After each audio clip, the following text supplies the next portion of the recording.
Hello, everyone. My name is James Chang, and I'm speaking to you from the University of Oregon campus in the Ford Alumni Center in the offices of the U of O Alumni Association. Thank you so much for joining us today for this webinar entitled Duck Insider, focused on careers for the social good. We are thrilled to be featuring three of our own ducks who are doing amazing things, not only professionally and personally, but also doing work that is making a positive impact on communities, big and small, near and far. So thank you so much for joining us. I just have a few housekeeping notes to share, but again, we are so thrilled to have you on this particular webinar program. As I mentioned, I'm here at the University of Oregon Alumni Association, and my program, the Duck Career Network, is one of the programs that supports the UOAA mission of fostering lifelong relationships with our grads and also to help our grads connect with one another. The Duck Career Networks program is very much focused on activating the entire alumni network to be a career resource for each other, source of information, insight, advice, support, opportunity. That's the goal. So for those of you who have signed on to this program and who are participating, thank you for being an active member of the community, because your involvement helps us achieve our goal of making the U of O stronger. In particular, I want to thank our three featured alumni speakers today, because you are demonstrating our particular tagline, which is Ducks Helping Ducks for Career Success. So thank you so much for being here to share your experience, your insight, your advice, and to keep the conversation going as we all strive to do bigger and better things for ourselves, personally, professionally, and also as a community as a whole. So thank you so much. I also want to offer thanks specifically to members of the Alumni Association. Thank you for choosing to stick with us even beyond graduation by being an active member of the Alumni Association. Your membership dues are directed to support programs like this, like mine, that keep our alumni connected and growing well beyond your school years. And in addition, I also am a strong believer that our members tend to be the most active among the alumni community members. So thank you again for our alumni members. Today, our audience includes alumni, recent grads, current students, and many current students who are also SAA members, so Student Alumni Association members. So even while you're on campus, you can access the resources and the benefits of the alumni network through the SAA. So again, thank you so much for your participation. As many of you may have noticed, on our website for this particular event, it includes an RSVP list. So not only is the goal to feature Ben, Raj, and Ginny, but we also wanted to help you get to know other ducks who are like-minded, who have similar interests, and whether you open up that RSVP list now or after the program, we encourage you to use that to tap into the alumni network and find other people who think as you do, who you can learn from, whom you can also teach. And the website for our event, as a reminder, is uoalumni.com/ducksdoinggood. And so not only will you be able to register for next week's one-on-one online networking web chats, but you'll also be able to see the RSVP list for this event and hopefully, again, find some extra connections. The agenda today is, of course, hearing from our featured alumni. That will be roughly the first 40 minutes or so of this program. Beyond that, we also have the ability for you, our viewers, to submit questions. And with that, let me introduce my colleague, Camille, who will tell you a little bit more about herself, but also how she will be watching out for the questions that you submit. So, Camille. Hello, everyone. Thank you so much for joining us. As James mentioned, my name is Camille Ogden, and I'm a 2006 and 2015 grad from the U of O. And my role with this webinar today is to help share your questions with our speakers. So anytime during the webinar, you can go up to the top right corner of the dashboard, and there's a little chat icon. and you can submit your questions via web chat. You can send them to me directly or to the entire attendee group, so everyone can see the question as well, or send it to me privately. And then towards the end of the webinar, I will direct your questions to our speakers.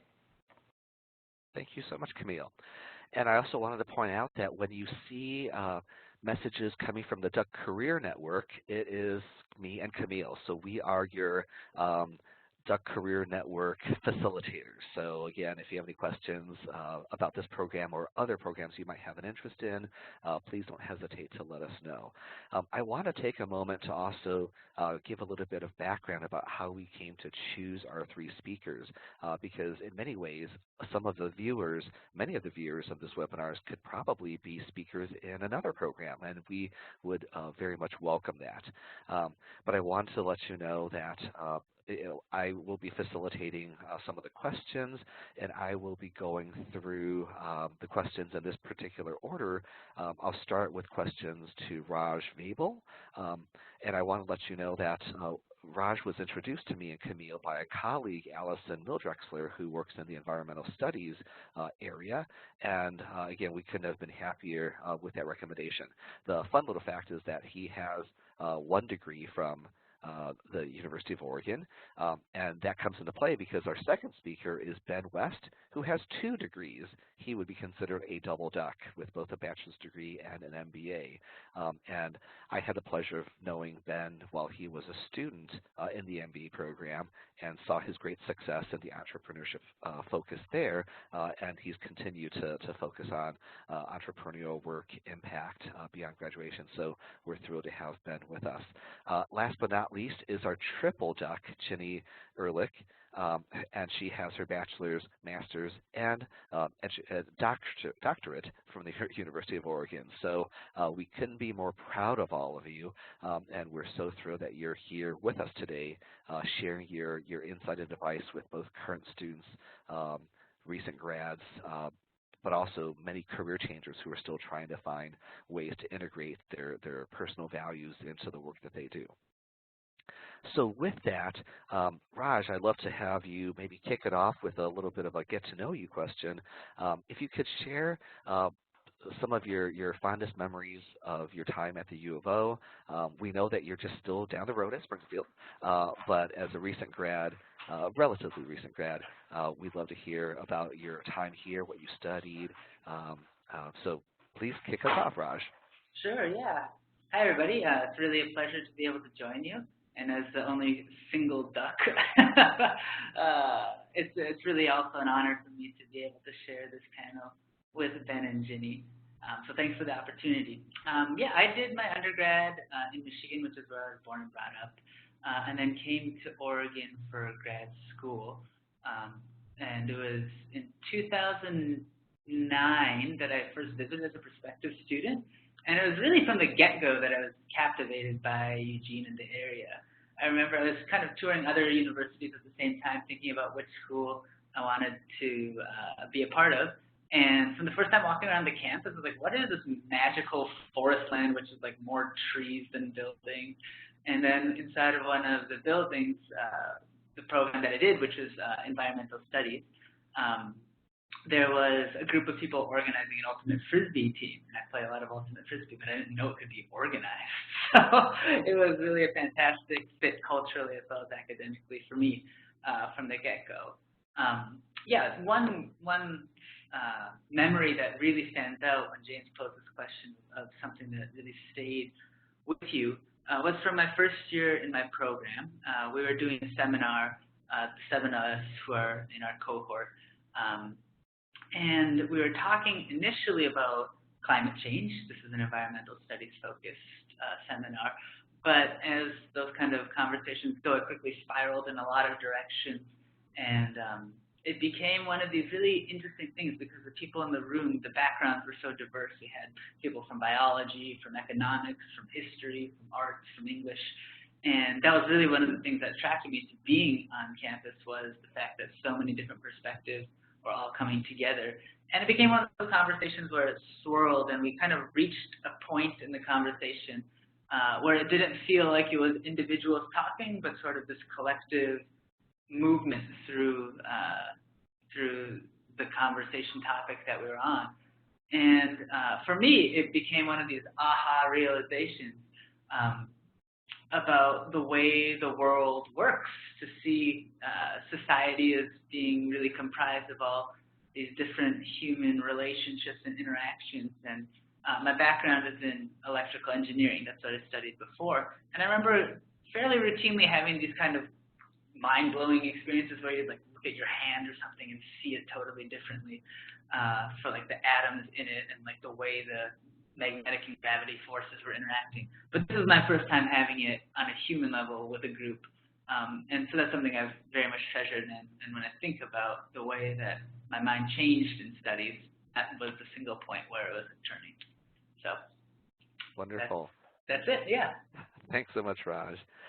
Let's move on to Ben, if you can take a moment to introduce yourself and your double duck experiences here at the U of O. Yeah, sure, thanks. Hi, everybody. My name is Ben West. I graduated from University of Oregon the first time in 2004 with master's in, or sorry, not master's, but a degree in international studies. Sorry, I'm at home, and we got a person cleaning the computers today, apparently. Sorry about that. But yeah, so undergraduate degrees in political science, international studies, and Spanish. I thought at the time that I'd try to tackle the world as a politician or with politics, but changed courses a bit later. I think my most memorable thing about my undergraduate experience was falling in love with my wife, who later became a co-founder of EcoZoom. After undergrad, we moved to Tennessee for a couple of years. I worked in the trucking industry, which I didn't enjoy a whole lot, but I learned that I was okay with business. From there, we decided to go back to school, and we both went back to get our master's degree at the University of Oregon. My wife with a master's in public administration, and myself with the MBA. We were both lucky enough to get in. She got an early acceptance, and I was, I think, one of the last accepted into the MBA program. But yeah, we both got to go together, and during that time, got to work for James, as he mentioned, in the Career Services Center in the business school. And actually, I think the most memorable thing, I struggled a lot with the business school program.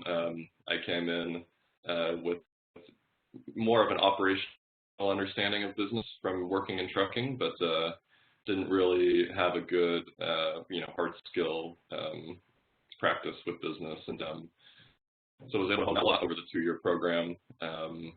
And nicely enough, about 2 years later, Mr. EcoZoom was able to join forces and co-found the company with another member of the business school program, Phil Pimento, as well. So I think the friends and contacts and loved ones that you can foster out of school can be another facet aside from the education, which also is very valuable. Great. Thanks so much, Ben, and good to see you again after all these years. And last but not least, Jenny, our participant in the most distant time zone. Great. Greetings, everyone, from Washington, D.C., and thank you so much for the opportunity to be a part of this conversation. And I am the triple duck in the group. It was a little sad to see that and do the math that 25 years ago I graduated with a bachelor's degree in community health education, a degree that no longer exists, unfortunately, at the U of O, though I know there's a lot of work to be doing in health still, and then a master's degree in special education and a doctorate in education policy. So it's been a fantastic journey on the campus. And uniquely, my doctorate degree was virtual. I actually took most of my courses through video teleconference from Portland, Oregon, and was the second cohort that the School of Education, College of Education, tested that model with, which I know now is really institutionalized. So it was a great opportunity and experience for a working professional to continue her education along with those in my cohort who were doing the same thing.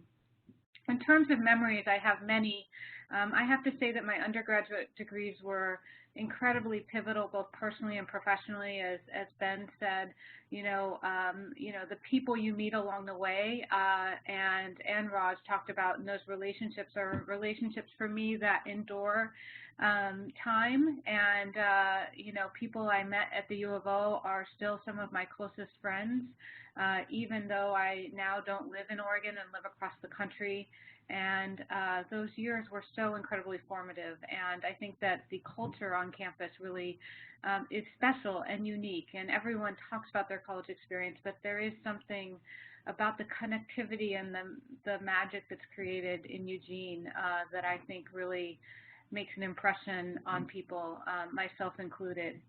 I also really had the opportunity throughout actually all of my experiences at the U of O, but in particular in my undergrad, to really find my footing. And in my life's work, I had the opportunity to do some very substantive and robust internships and take on leadership roles in health and education and areas I still work. So I look back to those days as very, very pivotal and formative in terms of creating my personal mission as well as my long-standing personal relationships. Fantastic, Jenny. Again, thank you so much for being with us. So let's go back to Raj, but the next series of questions I think some of you may have touched upon, and we can also blend it into some additional questions too. But the question is that we chose you three to participate because of the very obvious work that you've done that is in the area of social good, social impact. Could you tell us sort of how that focus came about? Oftentimes I can imagine it was well before the U of O. Maybe U of O sort of supersized that passion. But if you can talk a little bit more about how you decided that was an area that you wanted to focus your work and life on. And at this point, this might also be a time where, if you would like, you could talk more about the current work that you're doing, but we can also come back to that if you would like. So Raj, if you could kick us off again. Yeah, sure. And maybe if it's all right, James, we can use those slides. Sure. Too. I think sometimes telling that story is better done with visuals. I began the company Young Mountain Tea 3 years ago, really in order to bring the tea leaves that are in this woman's hands into Americans' cups and into the U.S.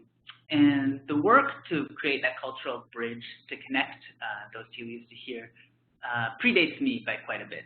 My parents migrated from India to the U.S. in the 70s, and I was born and brought up in Michigan, on the shores of Lake Superior in a small Finnish town. Growing up, I visited India often, but I didn't have a very strong connection to the country. But that changed in my senior year of college. I was majoring in electrical engineering, and I began a project with my mother's ancestral village to power a school with solar.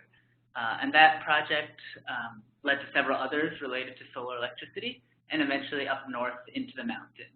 And maybe James could go to the next one.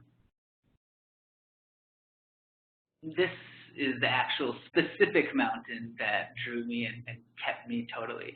It's called Panchachuli. It's in the Kumaon range of northern India, which is right on the border with Nepal. And from my first visit there, I was absolutely staggered by the Himalaya. I mean, look at this picture.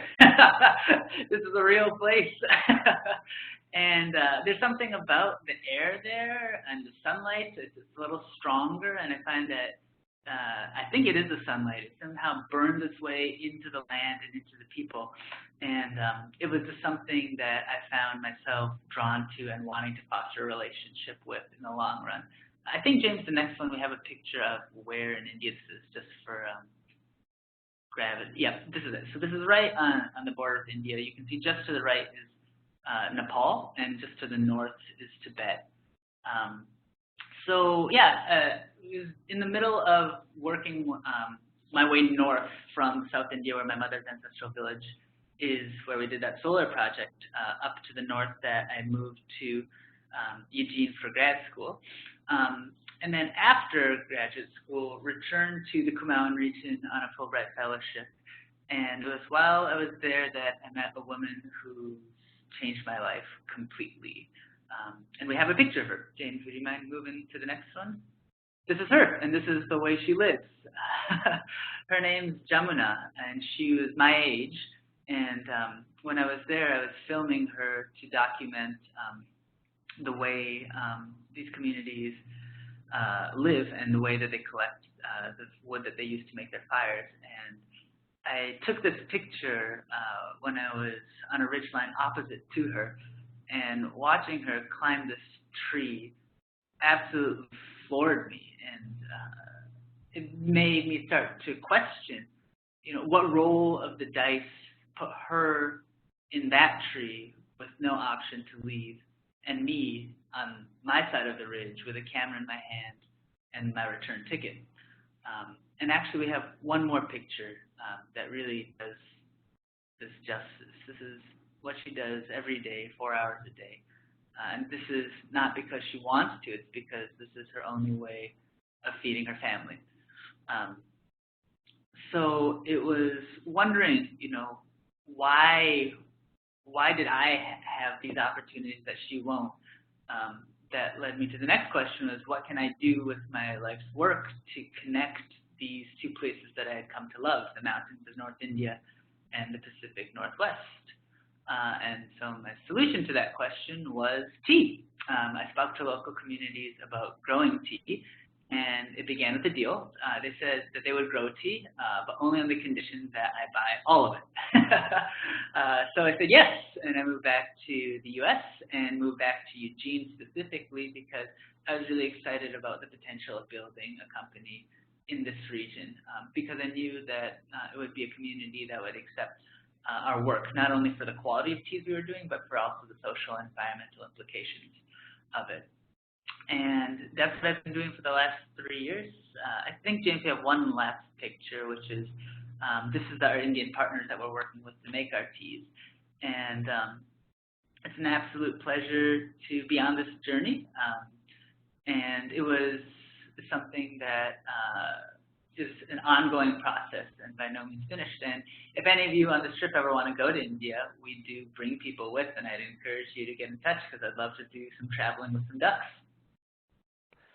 Fantastic, Raj. And I'm so lucky that you got back from your 6-week trip to India and parts around there just this past weekend. So we are so lucky, but I'm sure WebEx could have connected you over the great distances, but it's easier to do knowing that you're just in Springfield down the road. Hey, and actually, while we're on it, there's this one thing I got to throw in here, which is something I realized on this trip. You see in this picture, everybody pictured has a mustache, which I realize is now a hip thing in the Northwest that India way ahead at, is having mustaches. So this is the kind of cultural exchange we're talking about, not only the but also the facial hair. It was meant to be. Excellent. Yeah. Thank you so much.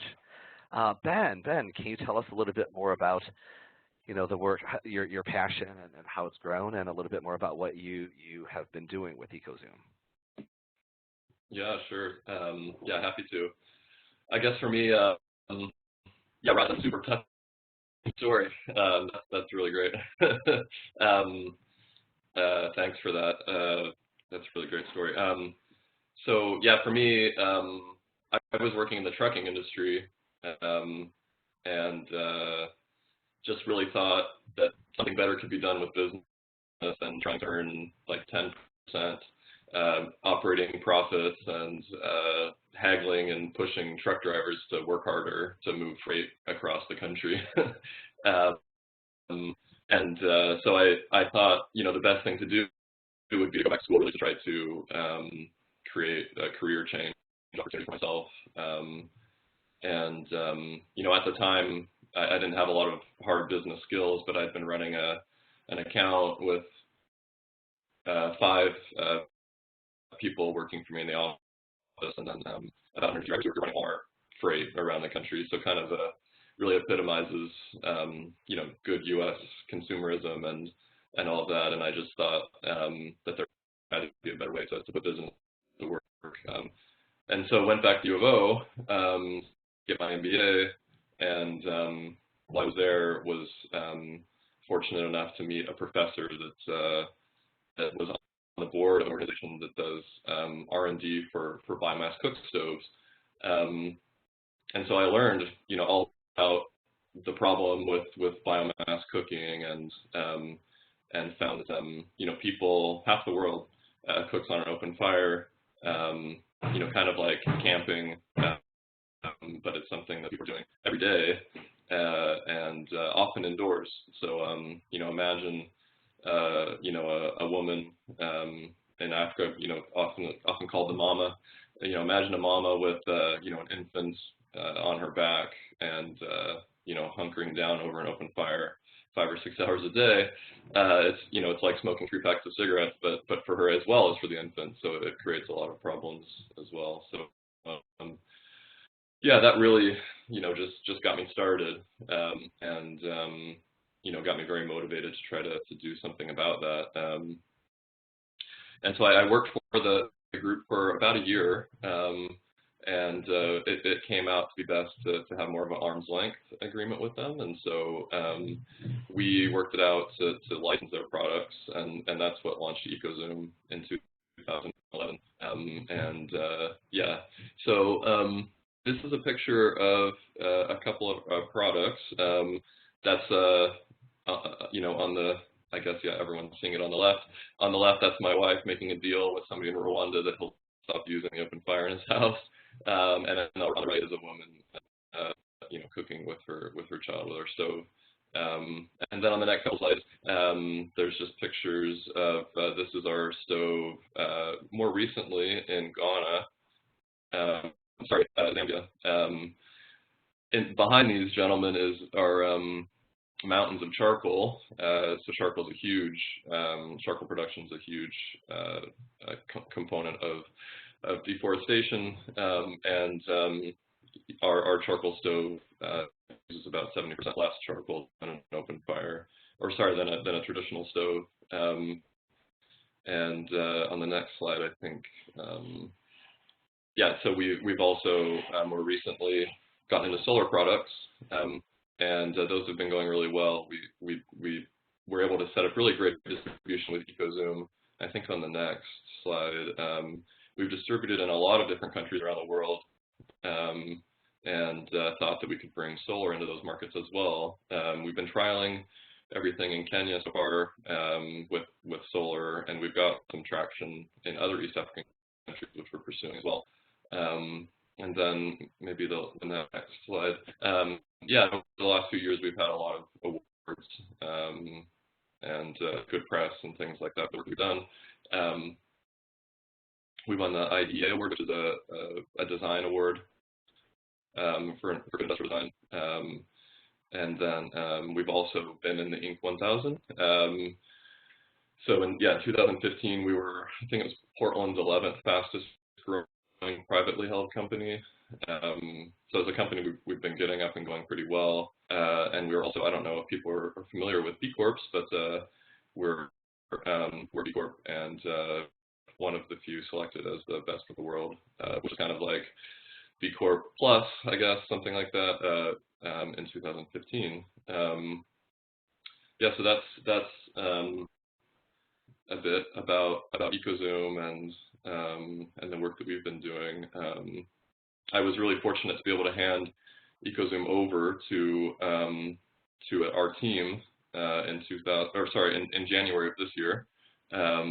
And I'm starting to work on something new, but EcoZoom is still growing really well, and I'm very excited to see how it's been developing with people running it actually arguably better than we were. So that's been a lot of fun to watch as well. Excellent. Thank you so much, Ben. Great. And let's move on to Jenny. Great. Thanks so much. And, I think my journey started at the U of O, as I mentioned, but like with Ben and Raj, there are some pivotal moments in life. And one of them for me was the opportunity during a master's degree that I earned somewhere other than the U of O in public health, and my fellowship. I was a fellow in Los Angeles County and went to Los Angeles from Boston at the time thinking that I was going to be doing sexual health counseling in a free clinic in Manhattan Beach, California. And between the time that I was accepted into the fellowship program and arriving in Los Angeles, the clinic closed. And because I had training in education, they assigned me to Central Juvenile Hall in Los Angeles to teach health education to 17 classrooms of high-risk offender boys who were awaiting trial. So these were young men who primarily were gang involved, many of whom had been on the streets during the Rodney King civil unrest in 1991 that happened, and most of whom had grown up in South and South Central Los Angeles. And so imagine me at 23 years old walking into these classrooms thinking what I'm going to do is ask them what they want to learn, and you can imagine the responses and answers I got from 16, 17, 18-year-old young men. But over time, what happened was a really nice relationship and an exchange in learning that affected me probably more so than anything that I had to offer them. And I think what struck me as I learned more about the lives of these young men, I heard their stories, was really that there was almost nothing really, their life stories were not all that different than mine. I grew up in a paycheck-to-paycheck household and was really trying to understand, and probably didn't have different economic circumstances than they did necessarily, but was really trying to understand what was the difference. And really what it came down to was the sense of possibility and the sense of what was possible in my life, because while I didn't grow up with a lot of money, I grew up always believing that I was going to go to college, that I could achieve that, and I think at that moment I realized and understood what privilege was, and in a very different way than I had before, in a different way than I did academically. And I think I understood this kind of really intangible privilege of possibility that existed across the country then and still now. And so I decided at that moment that my career would be dedicated to making possibility a privilege for everyone, no matter who they were or where they lived. And really believed that two key levers to really leveling that playing field for young people were education and health. And such that in terms of my journey and the work I've done, it's always really been centered around those themes and really looking at how we can ensure that everybody, no matter who they are, where they live, have access to quality education, quality health, and that being health in the kind of more specific physical way, but also mental, social, emotional health, and really that sense of agency and the environmental support to make sure that they can live their best life stories in a healthy life. So that's taken me many places and paths along my career. I've had the opportunity to start up two national nonprofit initiatives, which has been incredibly gratifying, and like Ben described, handing them over to successors, which is a challenge in and of itself. And I've had the opportunity to work in very rural, remote parts of the country, as well as very urban parts of the country, to really transform schools into healthier places, to shift policies and ways in which the private sector does business in a variety of ways that support children's health, and have learned a lot of lessons. Today, I'm a year and a half into leading a national organization that works on preventing teen and unplanned pregnancy. This organization is in its 20th year. I replaced a 20-year founder and successor, which is a totally different leadership challenge and a really excellent leadership challenge, and really a pivotal time to really identify what's next to ensure that every young woman decides when, if, and under what circumstances to get pregnant on her own terms. And we work to ensure that young people have information and access in ways that make sense to them, in channels that make sense to them. We work on policy issues and access issues in order to make sure that the supports are there so that reliable contraception, and the full range of contraception is available in every zip code. And we work on culture change. We work a lot with the entertainment industry, both kind of more traditional media as well as popular media, to scripted and unscripted shows, to really ensure that we can shift the culture and really create role models and dialogues in characters that young people are paying attention to about that privilege of possibility. So I'm sure we'll be talking more, but that's the overview. Wonderful. Thank you so much, Jenny. I just love how all of you had different reflective moments of you, your circumstance, your surroundings, and then sort of the inspiration of the change that you wanted to see. So again, thank you so much for all of that. Let's go maybe into a little bit more of the specifics. I'm particularly thinking of some of our current students who now know your story, now know the organization, but maybe what it is that you do is still a little bit fuzzy, a little bit hazy. So maybe, Raj, if I can come back to you, but talk a little bit more about, what it is you do. So especially as a founder of a tea company, you travel, but maybe talk about skills that you think you've relied upon, qualities that helped you navigate the circumstances that you were in. Again, the idea is for people who are watching and they're trying to figure out, can I do that, or can I do something similar? What's the right fit for me?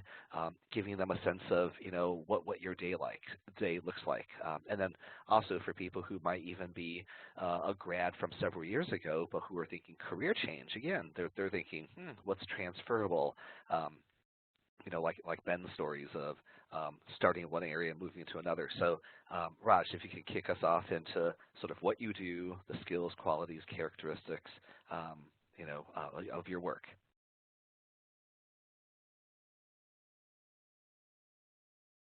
And Raj, you might be on mute, just double checking.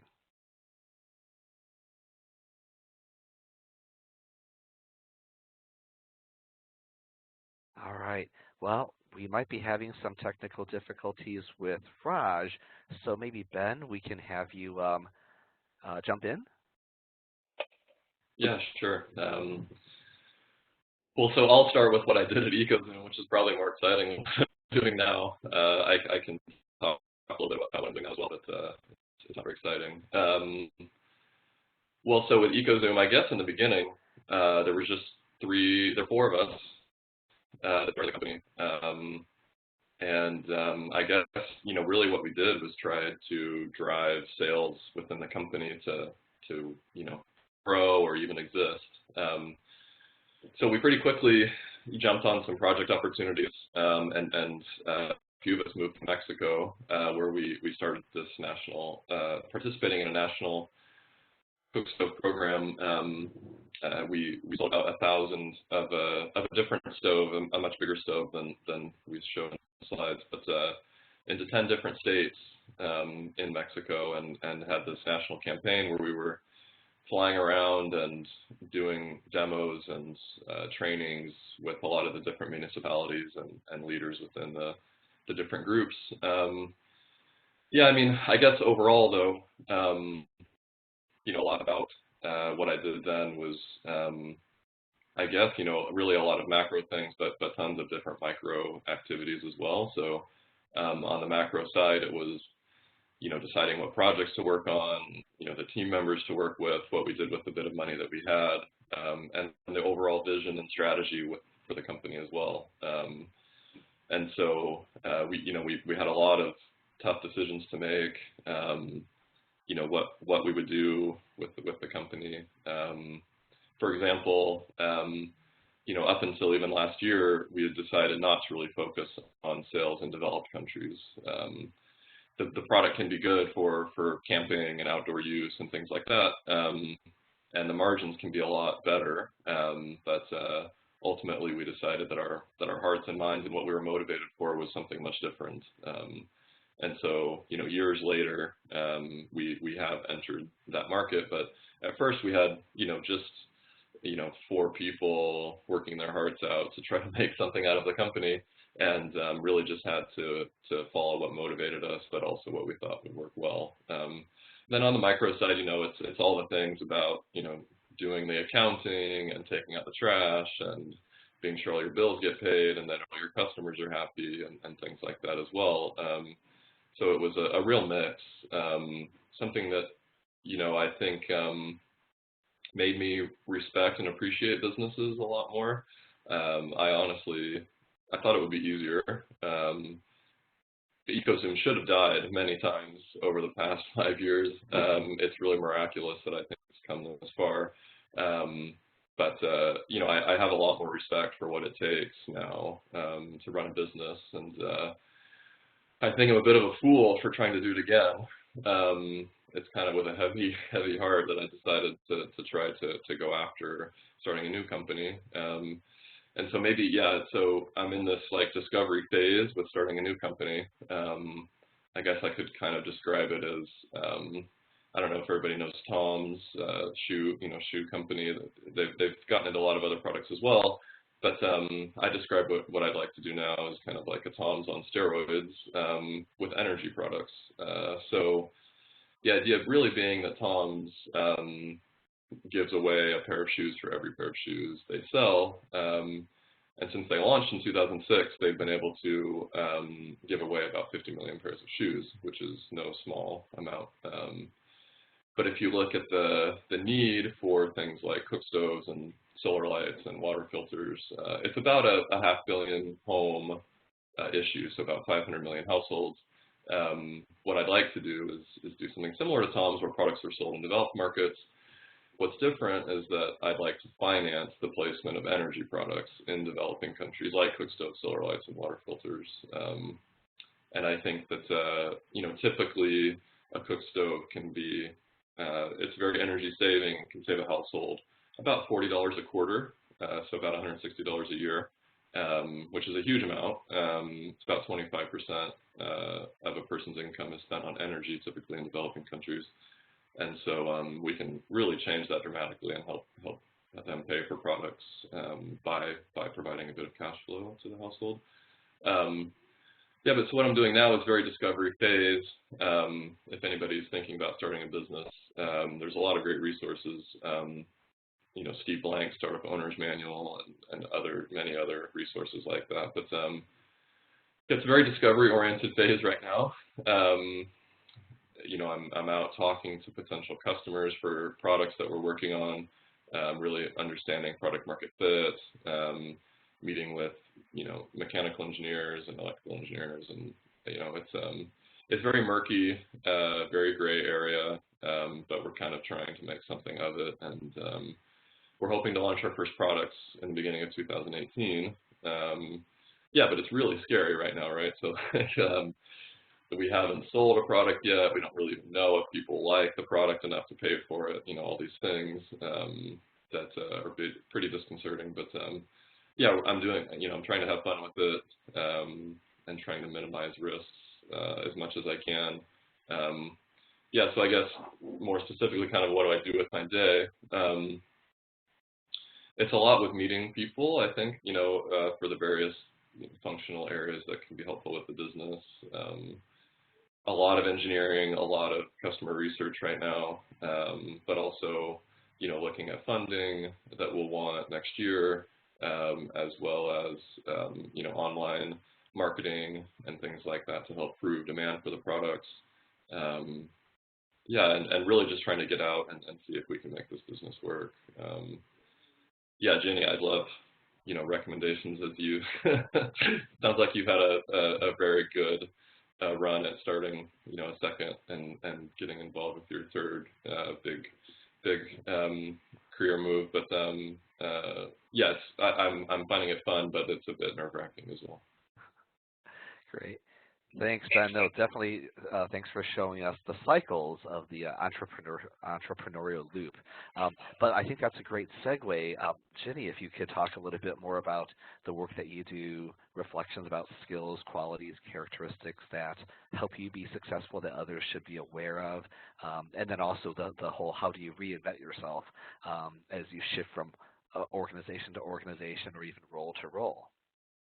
Yeah, you know, it's interesting because something that I often say, being in the social entrepreneurial role of a more traditional nonprofit culture, is that these days it's really important to be altruistic and opportunistic, and those two things can go together and do go together. So, you know, what I do in my role is not that all that different from what Ben just described. I look at how we set strategy and vision and engage my staff and team in really executing against that strategy and vision.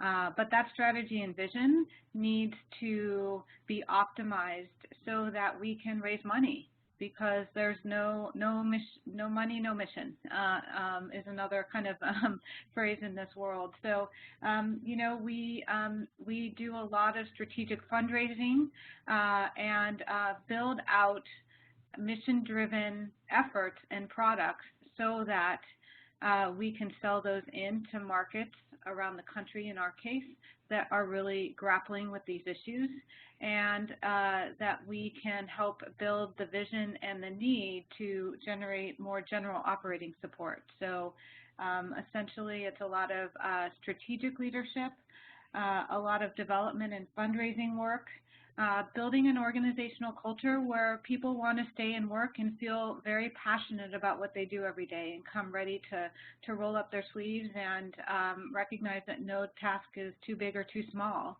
And then ensuring that organizationally we have strong administrative integrity and tight control so that we can do our work and optimize our efficiencies, as well as ensure that reputationally we stay strong. And then lastly, it's really issue and thought leadership, really helping the public understand how the work that we do ties to the greater good, how it ties to ensuring that women and girls can live their best life stories, how it ties to our economy, how it ties to our nation's education goals. So really doing a lot of thought leadership work, not only on behalf of the organization, but on behalf of the issue. So those are kind of the macro level or kind of large scale components. And, you know, sometimes it's making copies, and sometimes it's doing things like this, and sometimes it's doing a lot of grant writing. So every day is a new day and a different day, which is really fun and exciting.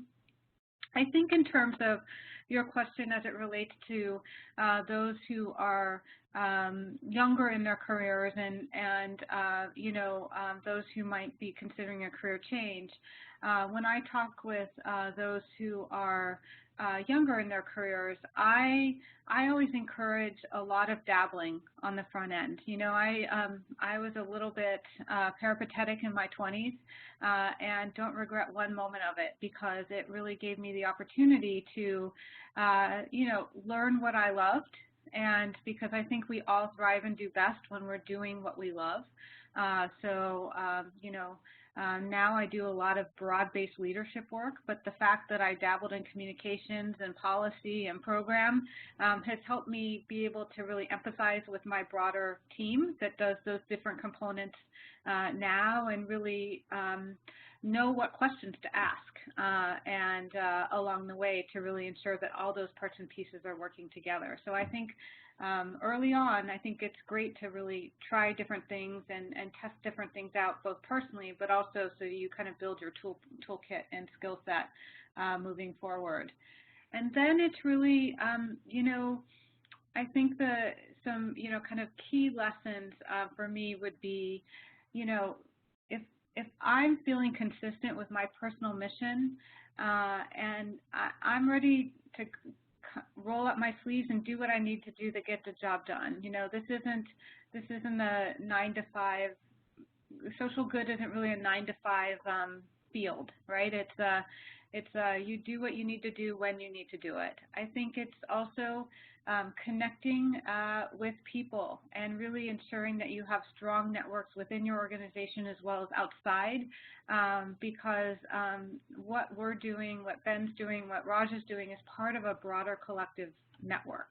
of good. And so while certainly there are things that we all need to do to really position our business or organization for success, we recognize we're part of something bigger, and I think that's important.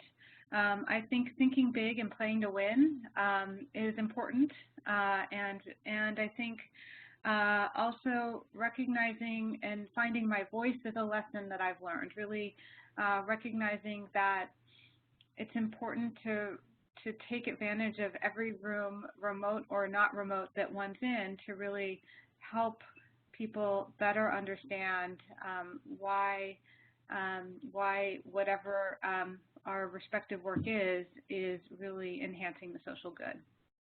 Wonderful. Thank you so much, Jenny. Great ways to frame the work, the context, the people, the network. That's awesome. Great. Raj, good to have you back.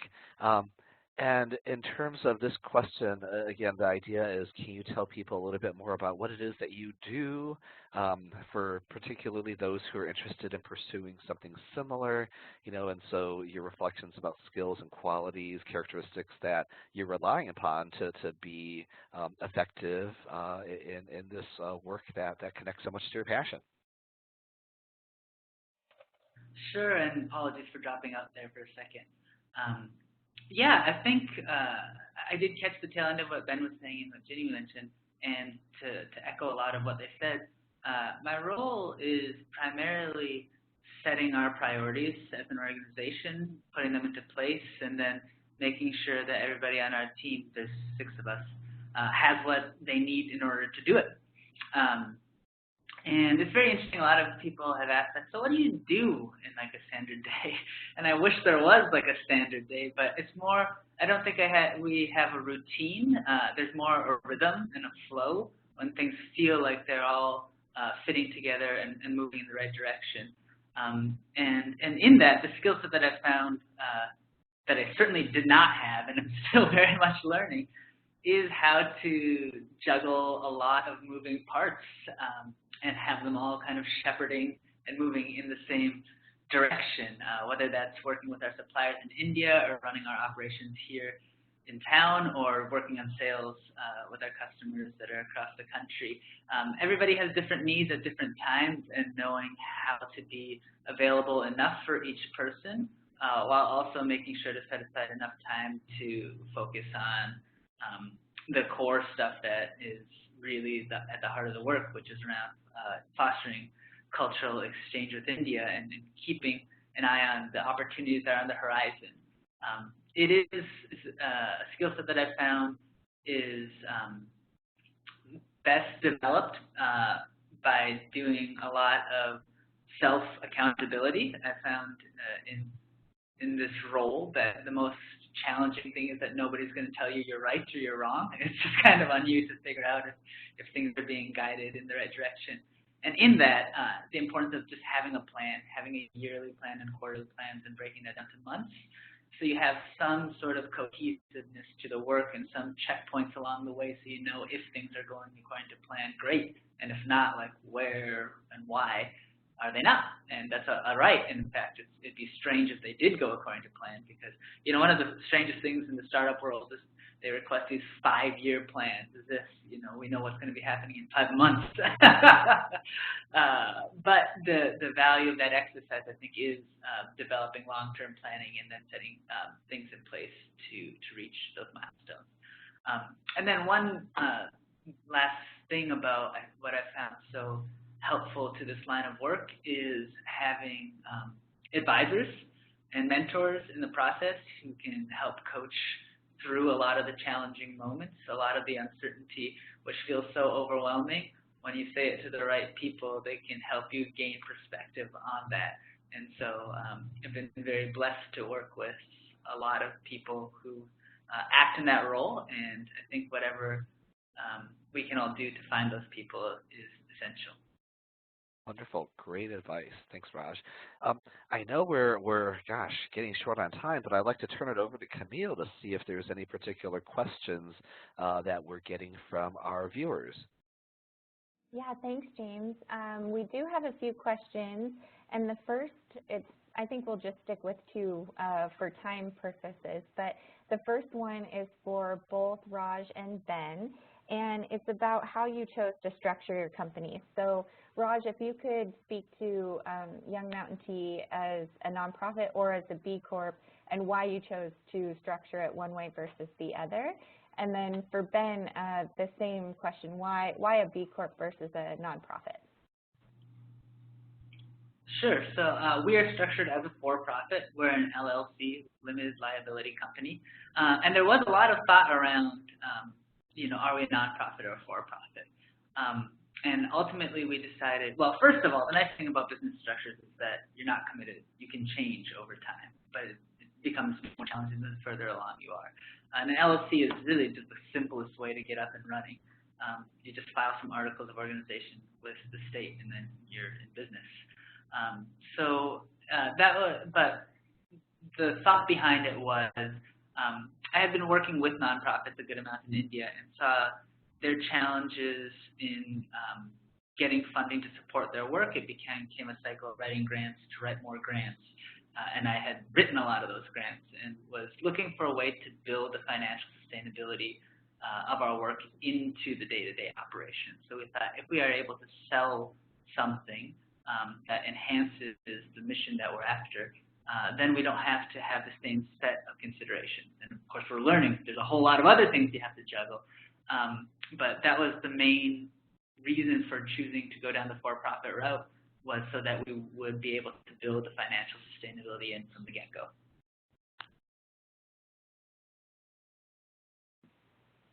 Great. Our situation, I think, is pretty similar to Raj's. We started initially with an LLC in Oregon, and then the LLC would own our other entities, our other projects in various other countries. We are a for-profit as well. We have subsequently, since our beginning, we've moved our parent company to the Seychelles.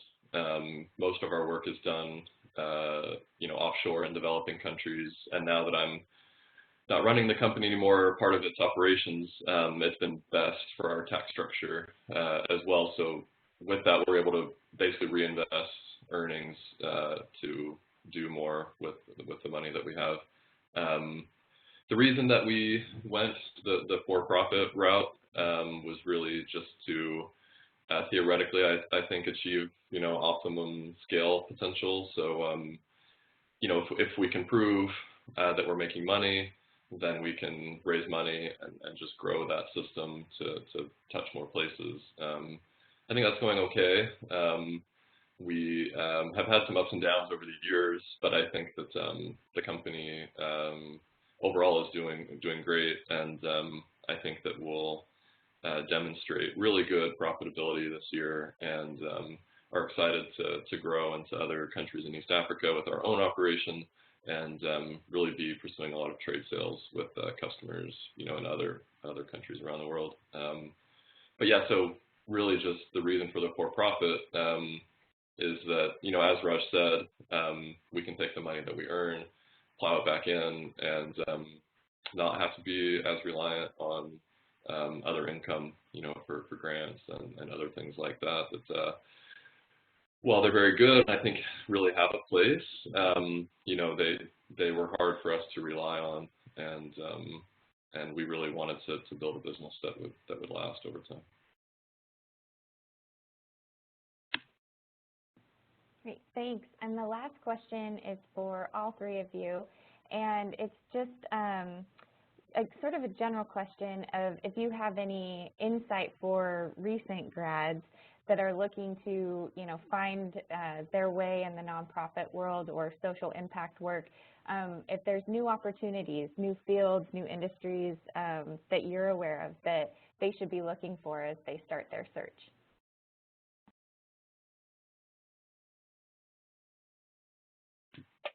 I could go first if that's helpful. Well, one quick thing that I wanted to be sure to say with everybody, I'm very happy to be available to anybody outside of this webinar. But I think that there's a lot of really exciting things going on in the tech space. A lot of good, exponential growth opportunities I think that applying those to the social venture space, whether that's non-profit or for-profit, is a very exciting opportunity. So I think, understanding what's going on with tech generally, and then finding unique opportunities to apply that to the social venture space would be incredibly valuable. And I think that's, the most exciting growth area. But more generally, I guess I would just, get out and talk to people, find resources. Raj really talked about advisors, which I think are incredibly helpful as well. And I think just getting out and finding resources, talk to people. People are always, I think, have open doors to people wanting to do something nice and helpful. I would just put yourself out there, whether that's, the resources can also be books, online things, communities online. There's a lot of really great things out there now. And I would just start, plugging away, learning, and finding new people and new opportunities out there. And so, I think the big thing is to figure out what motivates you as well. It's tough out there. And so, figuring out what's going to have you fight for something in an undaunted way, I think is very important as well.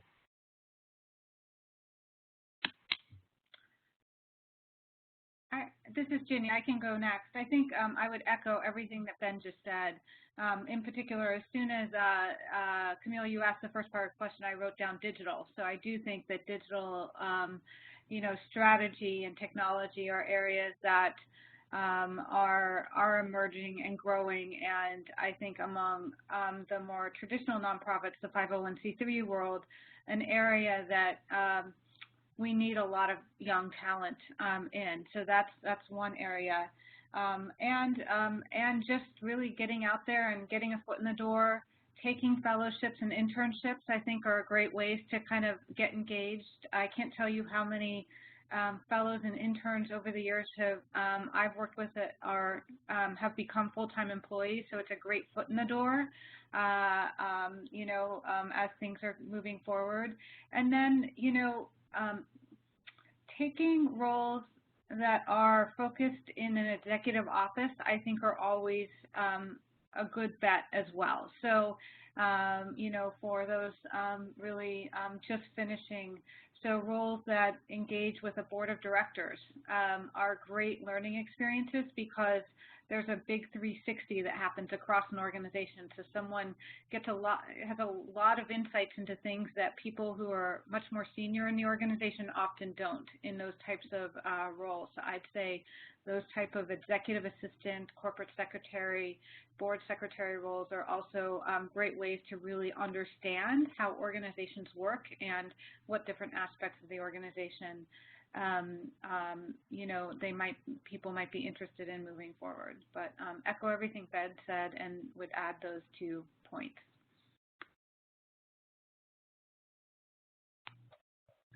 Yeah, I think everything that Ben and Ginny have said is spot on. I don't know if I have too much more to contribute.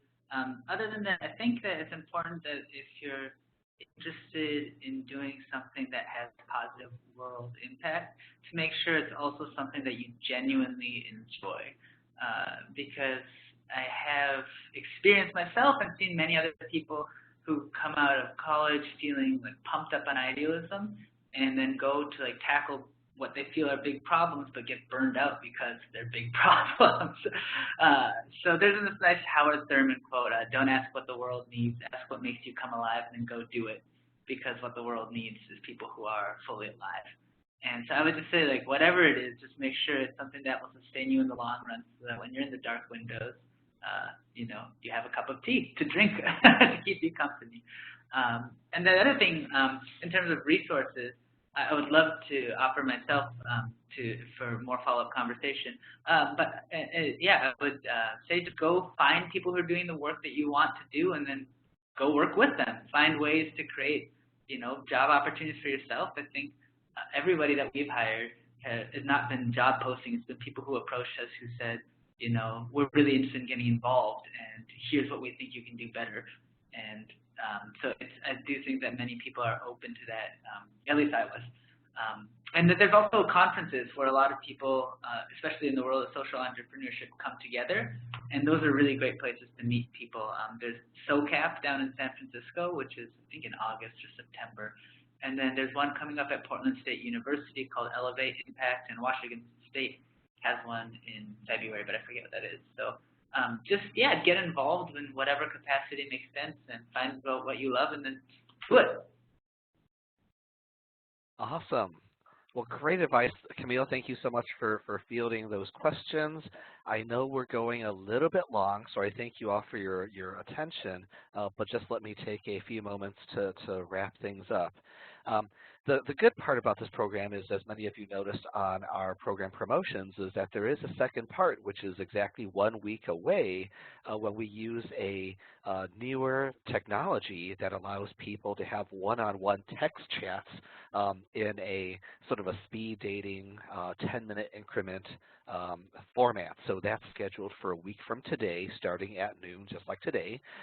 So for your information, let me just click to that final slide with some of the information. Once again, if you go to the website uoalumni.com/ducksdoinggood, hopefully we'll be able to have Raj, Ben, Ginny on that virtual networking event next week, but more importantly, or just as importantly, the other people who have been watching this live webinar, the ones who will watch the recording, may join, and as was echoed by Ginny, Raj, and Ben, it's about surrounding yourself with a strong network of like-minded people who can offer advice, teach you things they've learned. You yourself can share with other people what you have learned, and once again, that's what makes our alumni network stronger. So again, I'm trying to watch out for time, trying to close this up, but some parting thoughts is just once again, Ginny in DC, Raj across the river in Springfield, and Ben up in Portland. Thank you so much for sharing the work that you do, the passion that you have, and I love so many of the comments that you've shared, including how doing good does not necessarily have to be sort of nonprofit, and how oftentimes just getting out there and learning about yourself can be the strongest foundation for future success. So with that, again, thank you all so much. Do watch out for an email coming from us, either me, Camille, or the UO Alumni Association as a thank you email after this program. It will include a survey, and we really do take your feedback sincerely, but also you'll see a link to the RSVP list to learn about the other people interested in these topics. And then last but not least, a recording of this video. So with that, from Eugene, Oregon, here on the U of O campus, thank you so much for being active, engaged ducks. Raj, Ginny, and Ben, if you have a moment, we'll switch into the quick conference call debrief for just a minute or two. But with that, thank you, everyone, and go Ducks. Continue to do the great things that you are. Thank you. Thanks. All right, I'm going to stop recording right now.